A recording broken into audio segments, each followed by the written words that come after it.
વેશુમાં ભાગવત કથામાંથી 7 મહિલાઓની ચેનની ચોરીનો ભેદ ઉકેલાયો. પોલીસે 3 મહિલાઓને ઝડપીને ધાર્મિક પ્રસંગ કે લગ્નમાં જઈને નજર ચૂકવીને દાગીનાની કરતી હતી ચોરી. સુરતના વેશુ સ્થિત નંદની એક એપાર્ટમેન્ટમાં ખાતે ભાગવત કથામાં પધારેલી 7 મહિલાઓની ચેન ચોરી થવાની ઘટના સામે આવી છે. આ ગુનાનો ભેદ સુરત ક્રાઇમ બ્રાન્ચની ટીમે ઉકેલી કાઢ્યો હતો. આ ઘટનામાં પોલીસે 3 મહિલાઓને ઝડપી પાડીને પોલીસ તપાસમાં પકડાયેલ મહિલાઓ ગુનાહિત ઇતિહાસ ધરાવતી હોવાનું પણ સામે આવ્યું છે.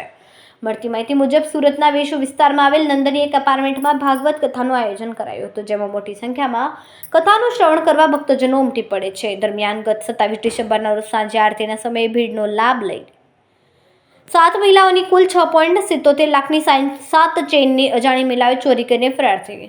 આ અંગે વેશુ પોલીસમાં ફરિયાદ નોંધાઈ હતી. આ મામલે સુરત ક્રાઇમ બ્રાન્ચની ટીમે તપાસ હાથ ધરી અને ગુનાનો ભેદ ઉકેલી કાઢ્યો. સુરત ક્રાઇમ બ્રાન્ચની ટીમે કિમચર રસ્તા પાસેથી દિલ્હીની વતની વનિતા ઉર્ફ વનિતા જયચંદ્ર રંગાસ્વામી, રાધા ઉદય વેલુંગુને અને મનીષા પટના તલ નાયડુને ઝડપી પાડીને મહિલાઓનો કબજો વેશુ પોલીસને સોંપ્યો હતો.